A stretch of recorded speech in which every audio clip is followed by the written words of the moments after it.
बिहार में नई सरकार की गठन के लगभग 3 महीने बाद मंगलवार को मंत्रिमंडल का विस्तार किया गया।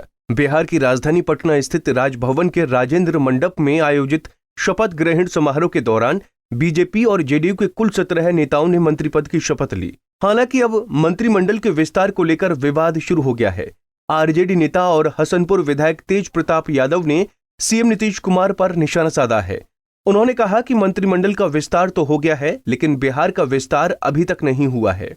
सूबे में क्राइम चरम पर है और उसे कंट्रोल करने में सरकार पूरी तरह से फेल है। आपराधिक घटनाएं रोज बढ़ रही हैं। देखिए, मंत्रिमंडल का विस्तार तो कर दिए, लेकिन बिहार का विस्तार अभी तक नहीं हो पाया। क्राइम उसी तरीके से बढ़ रहा है और पूरे तरीके से सरकार इसमें फेल है। घटनाएं रोज़ बढ़ रहा है। कोई भी अगर पद मिलता है, चाहे मंत्री का मिलता हो या कोई भी पद मिलता हो, तो उसको निभाना चाहिए। अब शिक्षा का स्थिति देख लीजिए बिहार में दिन पर दिन किस तरीके से पूरा शिक्षा जो है, छात्र नौजवान इतना लोग स्टूडेंट पढ़ते हैं। शिक्षा का आप लोग जो छात्र हैं यहाँ उपस्थित हैं तमाम लोग, कि क्या आपको सरकार पूरे तरीके से सुविधा दे रही है शिक्षा में? एकदम नहीं दे रही है। कोई शिक्षा में किसी भी तरीके से कोई भी सुविधा नहीं। शिक्षा पूरे तरीके से बिहार का खासकर डैमेज हो चुका है। अब रहा बात कि स्वास्थ्य का उठा लीजिए। स्वास्थ्य के क्षेत्र में अस्पतालों में अभी भी नीचे मरीजों को लेटाया जाता है, इलाज नहीं किया। डॉक्टर फ़ोन नहीं उठाया। अभी हमारे क्षेत्र से एक आदमी फ़ोन किया हसनपुर, हमको डॉक्टर को बोल रहे हैं, वो सुन ही नहीं रहा, फ़ोन ही नहीं उठा रहा। तो ये स्थिति बनते चले जा रहा है कि जनप्रतिनिधि भी अगर कॉल कर रहे हैं तो उनको रिस्पांस देना चाहिए हर एक तरीके से। तो आप मंत्रिमंडल का विस्तार कर रहे हैं, सरकार गिरा रहे हैं, बना रहे हैं, घोटाले कर रहे हैं, घपलाबाजी कर रहे हैं, तो ये आप कर रहे हैं, लेकिन आम जनता का इससे क्या भला होगा, ये आपको जवाब देना होगा। जनता आपसे जवाब मांगना चाह रही है, जवाब मांग रही है। तो इसलिए आपको जो आज हम लोग का जो यहाँ कार्यक्रम हुआ, तिरहुत और जो पटना अनुमंडल के सब अध्यक्षों को यहाँ पे नए तरीके से संगठन का विस्तार किया गया है और छात्र में नौजवानों को इसमें जोड़ा गया है। भूमिकाएं सब जिलाध्यक्ष के रूप में यहाँ उपस्थित हैं आपके बीच में। सब लोगों को नई जिम्मेवारी मिली है कि अपने संगठन में अच्छे तरीके से काम को और अपने दायित्वों का पालन करने का काम करेंगे।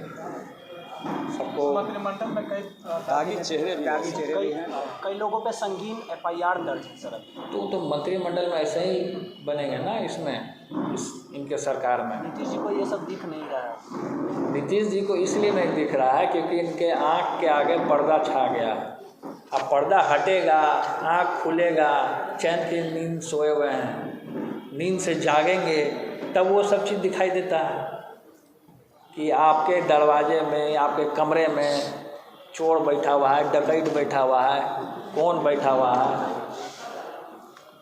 तो ये सब चीज़ जब आँख का पर्दा खुलता है तब हम देखते हैं। तो उनका तो आँख का पर्दा खुल नहीं रहा है। आँख का पर्दा खोल देखें कि आप किस छवि के लोगों को, किन लोगों को आपने मंत्री बनाने का काम किया, कैसे दागी लोगों को आपने मंत्री बनाने का काम किया। तो सरकार और समाज जो है पूरे तरीके से, खासकर बिहार, हर एक तरीके से आपको देखने का काम कर रही है, आपके व्यवहार को देखने का काम कर रही है कि किस तरीके से अन्याय हो रहा है। पूरे तरीके से अन्याय पे अन्याय कर रहे हैं।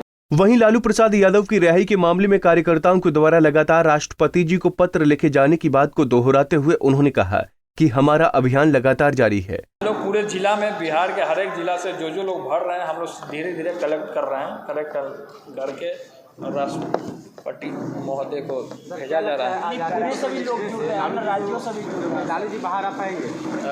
आज़ादी हमारा अभियान है सर। क्या बिहार के साथ साथ हमारा अभियान और हमारा आंदोलन है, इसका हम दायित्व का हम अपना पालन कर रहे हैं और इसको जो हमारा प्रोसेस है, इस प्रोसेस को हम फुलफिल करने का काम कर रहे हैं। हर एक राज्य से हमने आपको क्या कहा? अभी हमने कहा कि आदरणीय लालू प्रसाद यादव जी जो सामाजिक न्याय के पुरोधा हैं, उनको चाहने वाले लोग और उनको मानने वाले लोग जहाँ जहाँ हैं, केवल भारत ही नहीं, भारत के बाहर पूरे वर्ल्ड में जहाँ जहाँ हैं, वो लोग भी आज़ादी पत्र को लिखने का और इनके जो फॉलोवर्स हैं वो काम कर रहे हैं। और सब जानता है कि किस तरीके से झूठे मुकदमे करके आदरणीय लालू प्रसाद यादव जी को फंसाया गया।